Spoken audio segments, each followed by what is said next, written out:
Operation tiger 3 गेल्या काही दिवसात महाराष्ट्राच्या राजकारणात हा एकच शब्द सर्वाधिक चर्चेत आहे।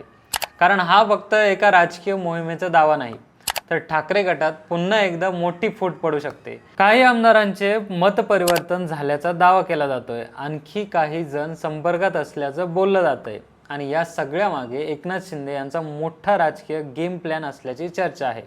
पण या चर्चा मागचं राजकारण नेमकं काय आहे, ही माहिती कितपत महत्त्वाची आहे आणि या हालचाली प्रत्यक्षात घडल्या तर महाराष्ट्राच्या राजकारणावर त्याचे काय परिणाम होऊ शकतात, आज याच विषयावर सविस्तर मागोवा घेणार आहोत।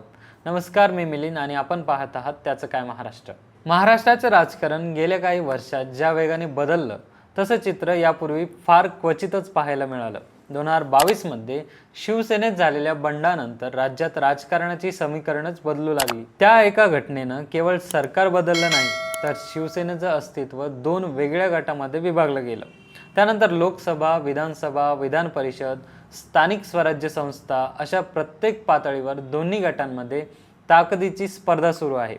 यामुळे आज जेव्हा ऑपरेशन टायगर 3 ही चर्चा होते, तेव्हा ती केवळ पक्षांतराची बातमी राहत नाही, तर ती महाराष्ट्राच्या भविष्यातील राजकीय समीकरणांशी जोडली जाते।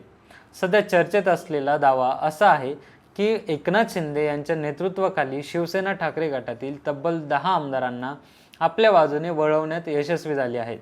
अर्थात हा दावा अधिकृतरित्या सिद्ध झालेला नाही, मात्र अशा प्रकारच्या चर्चा सुरू होणंही राजकीयदृष्ट्या महत्त्वाचं मानलं जातं। कारण अनेकदा अशा हालचाली आधी पडद्यामागे सुरू असतात आणि त्यानंतरच त्याचे परिणाम जनतेसमोर दिसू लागतात। या कथित ऑपरेशन मागे सर्वात महत्त्वाचा मुद्दा म्हणजे संख्या। 10 आमदार आले म्हणून सर्व प्रश्न सुटत नाहीत। भारतात पक्षांतर बंदी कायदा अस्तित्वात आहे। एखाद्या पक्षातील काही आमदार अचानक दुसऱ्या पक्षात गेले तर त्यांच्यावर अपात्रतेची कारवाई होऊ शकते।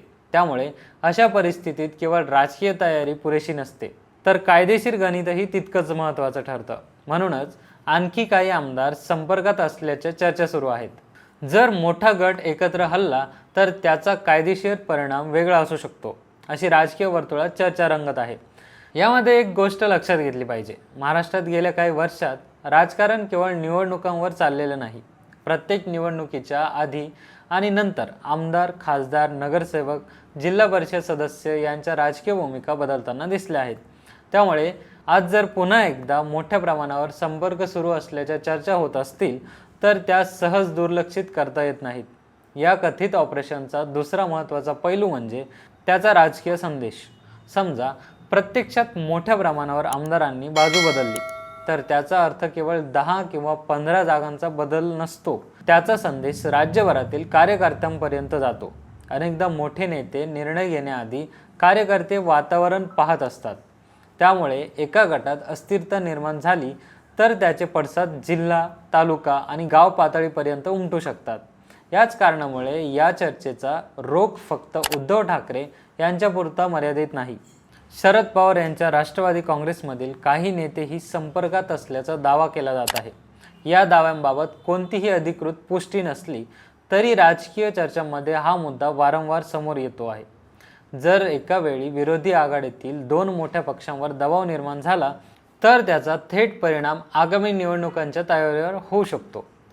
एकनाथ शिंदे यांच्यासाठीही ही राजकीय लढाई तितकीच महत्त्वाची आहे, कारण स्वतःचं नेतृत्व अधिक मजबूत झाले असल्याचं दाखवणं, संघटन विस्तार करणं आणि आगामी निवडणुकांपुरती स्वतःची ताकद वाढवणं हे त्यांच्या राजकीय रणनीतीचा भाग असू शकतो। कोणत्याही पक्षासाठी निवडणुकीच्या आधी संख्याबळ वाढवणं ही नवीन गोष्ट नाही, मात्र महाराष्ट्रात या हालचालींना विशेष महत्त्व आहे, कारण इथं गेल्या काही वर्षात प्रत्येक मोठा राजकीय बदल असाच पडद्यामागच्या चर्चांमधून पुढे आला आहे। या कथित ऑपरेशनमध्ये 2 नावांची विशेष चर्चा होत आहे, माजी मंत्री तानाजी सावंत आणि डॉक्टर श्रीकांत शिंदे। निकटवर्तीय म्हणून ओळखले जाणारे ॲडव्होकेट निलेश देशमुख यांच्यावर समन्वयाची जबाबदारी असल्याचं सांगितलं जात आहे। अशा मोहिमांमध्ये समोर दिसणाऱ्या नेत्यांपेक्षा पडद्यामागे संपर्क ठेवणारे चेहरे अधिक महत्त्वाचे असतात, कारण तेच संवाद साधतात, नाराजी समजून घेतात आणि पुढील राजकीय समीकरणांची जुळवाजुळव करतात। पण इथे सर्वात मोठा प्रश्न आहे तो ठाकरे गटाचा। जर अशा चर्चा सातत्याने होत राहिल्या तर त्या स्वतःमध्येच पक्षासाठी आव्हान ठरू शकतात, कारण कार्यकर्त्यांमध्ये संभ्रम निर्माण होतो। नेतृत्वाला वारंवार आपल्या आमदारांशी संवाद साधावा लागतो. विरोधकांना राजकीय हल्ल्याची संधी मिळते. म्हणजेच प्रत्यक्ष पक्षांतर झालं नाही तरी अशा चर्चांचा मानसिक परिणाम नक्कीच होऊ शकतो. दुसरीकडे ठाकरे गट आणि शरद पवार गटाकडून या प्रकारच्या दाव्यांना अनेकदा राजकीय अफवा किंवा दबाव तंत्र असल्याचं म्हटलं जातं.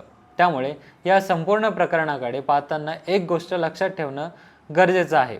सध्या समोर आलेली माहिती ही प्रामुख्याने सूत्रांच्या दाव्यांवर आधारित आहे. जोपर्यंत संबंधित आमदार स्वतः भूमिका जाहीर करत नाहीत किंवा अधिकृत पक्षप्रवेश होत नाही तोपर्यंत या दाव्यांकडे राजकीय चर्चेच्या स्वरूपातच पाहणं योग्य ठरेल.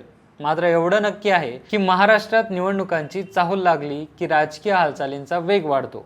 नाराज आमदार, बदलती निष्ठा, गुप्त बैठका, रणनीती, संख्या, कायदेशीर गणित आणि सत्तेची समीकरणं हे सगळं पुन्हा एकदा चर्चेच्या केंद्रस्थानी येतं.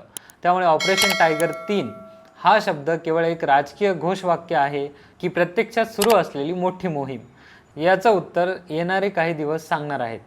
तर महाराष्ट्राच्या राजकारणात पडद्यामागे नेमकं काय सुरू आहे हे लवकरच स्पष्ट होईल. ऑपरेशन टायगर 3ची चर्चा प्रत्यक्षात मोठ्या राजकीय घडामोडीत बदलते की ती फक्त राजकीय दबाव तंत्र ठरते, याकडे संपूर्ण राज्याचं लक्ष लागलं आहे. तुमच्या मते ऑपरेशन टायगर 3 ही फक्त राजकीय चर्चा आहे की महाराष्ट्राच्या राजकारणात आणखी एका मोठ्या उलथापालथीची सुरुवात? तुमचं मत कमेंटमध्ये नक्की सांगा. बाकी राजकारणाच्या आखाड्यात आपली नजर कायम असणारच आहे. तेव्हा कुठेही जाऊ नका, पाहत राहा आणि सबस्क्राईब करा त्याचं काय महाराष्ट्र.